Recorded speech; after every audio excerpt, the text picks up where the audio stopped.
On va parler de la France et des nuages tout de même, parce qu'on vous a dit que la France faisait partie des favoris, c'est une évidence. Mais il y a quand même quelques petits nuages. Alors depuis le mois de mars, effectivement, au niveau des résultats, mais aussi cette semaine avec des blessés. Alors les blessés, deux qu'on connaît de longue date, Adrien Rabiot et surtout Aurélien Tchouaméni.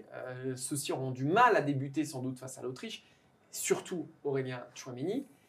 Mbappé, qui a été ménagé durant à peu près 75 minutes, je crois, contre le Canada, qui ne s'est pas entraîné jeudi, voilà, qui a des problèmes au dos, qui a une petite contusion au genou, des petits pépins, et Théo Hernandez, qui lui aussi a dû stopper son entraînement, je crois que c'était il y a 2 jours. Bref, plein de petits pépins. Est-ce qu'il faut être inquiet, et notamment pour Kylian Mbappé? Est-ce que ça redistribue un peu les forces dans le 11? Jap, est-ce que tu stresses? Oui, parce que je suis d'un naturel stressé, tu le sais. Ah bon? Ah, t'es angoissé, toi? Je sais pas. Non, je stresse moins que, souviens-toi, en 2022, avec Karim Benzema notamment. Je pense qu'on n'en est pas à ce point-là. Et puis, on parle de Rabiot, Tchouaméni. On a quand même été plutôt rassurés par N'Golo Kanté, aussi par Youssouf Fofana, qui est très bon à chaque fois qu'il joue avec l'équipe de France. C'est pas les mêmes profils quand même. Hein. C'est pas les mêmes profils. Pour moi, il est irremplaçable. Hein. Et Rabiot à gauche aussi. Je suis d'accord. Ce qu'on peut tirer de positif de ça, c'est qu'il y a quand même un Euro à 24, que la phase de groupe est techniquement beaucoup plus facile qu'elle ne l'était il y a quelques années, et que ça offre du temps à l'équipe de France. Oui. Alors, d'expérience. Ah, je ne vais pas faire le vieux combattant, mais j'ai fait 4 compétitions internationales. Et puis, ça fait quand même depuis un certain temps que je suis là-dedans. Je sais qu'un joueur qui démarre à l'envers ou sur le banc ou en infirmerie ou avec un gros sparadrap autour de la cuisse, une compétition, il a du retard dans sa préparation, un retard qu'il a du mal à rattraper ou voire qu'il ne rattrape jamais. Je vais prendre un exemple, celui de Raphaël Varane. Raphaël Varane, il n'a pas démarré la dernière Coupe du Monde, il n'y avait pas de problème. Derrière, il fait une Coupe du Monde tout à fait honnête. Il la termine sur les rotules. Souvenez-vous de la finale de Raphaël Varane. Il est cramoisi. Ouais. Il est cramé. Alors, il est à genoux. Ah ouais. Ah oui, Et puis à la fin, il ne sait plus où il habite.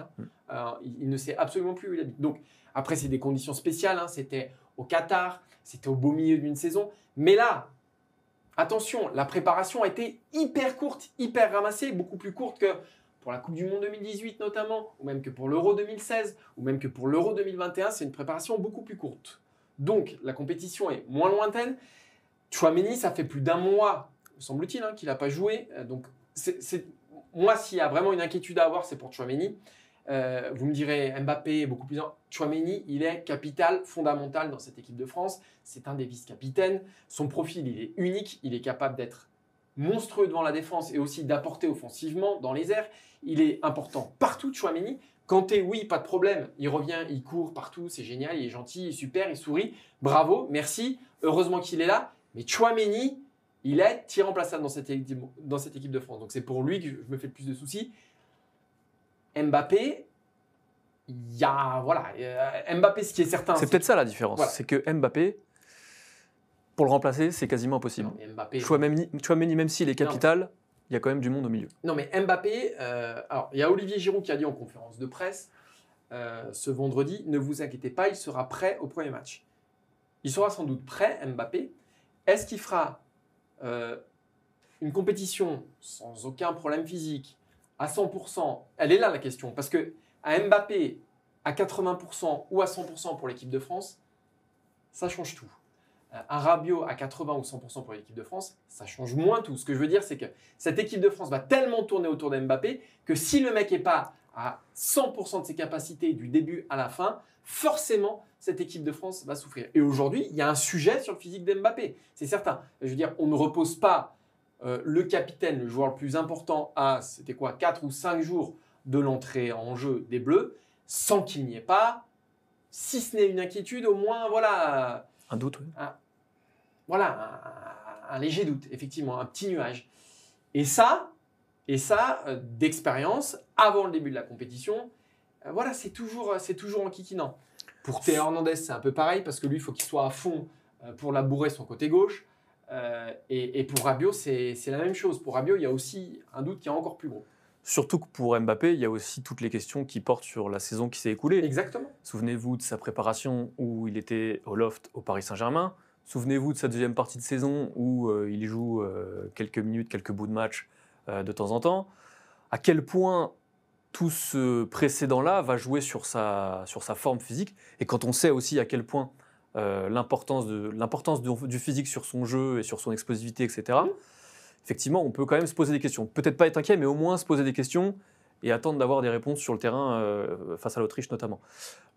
Deuxième chose aussi, si on prend la vue plus globale sur tous ces joueurs qui sont absents, c'est que Deschamps a quand même essayé de mettre des choses en place très récemment sur le plan tactique. Et c'est des choses qui vont concerner directement des joueurs qui sont touchés ou en tout cas en méforme.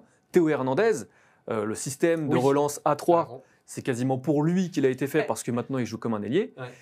S'il n'est pas à 100% de ses capacités pour travailler certains automatismes d'entraînement, eh ben ça joue.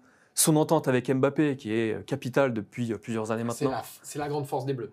Voilà, toutes ces choses-là, ça a quand même une importance. Et effectivement, je te rejoins sur le côté, le temps qui est perdu, on ne le rattrape pas. Il faut simplement essayer de limiter les dégâts.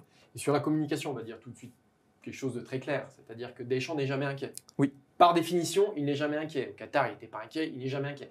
Et même pour Benzema, il a mis très longtemps. Voilà, mais même s'il l'était, il ne le montrerait pas. Il y a aussi un côté tactique là-dedans. Tu ne vas pas montrer à tes adversaires tes points faibles et tu vas laisser planer le doute jusqu'au bout. Donc si c'était hyper inquiétant pour Kylian Mbappé, aujourd'hui, on ne le saurait pas. C'est une évidence. Donc il faut rester très prudent avec ce que nous dit à la fois le staff technique et ce que nous disent les joueurs en conférence de presse. Évidemment qu'ils ne vont pas te dire « non, il est flingué, c'est foutu ». C'est une évidence absolue. Voilà. Ce qui est rassurant en revanche, c'est le retour de Kingsley Coman que j'ai trouvé très en canne face au Canada sur le dernier quart d'heure. Je n'aurais pas non plus mis un copec là-dessus parce que lui, ça faisait aussi un paquet de temps qu'il n'avait pas joué. Bon là, a priori, il a chopé le petit virus, la petite rhino. Mais il n'y a rien de grave. Sinon, pour les autres, voilà, moi j'attends de voir, je jugerai sur pièce. Et aujourd'hui, je ne peux pas dire que tous les nuages sont chassés au-dessus de la tête d'Mbappé et donc de l'équipe de France.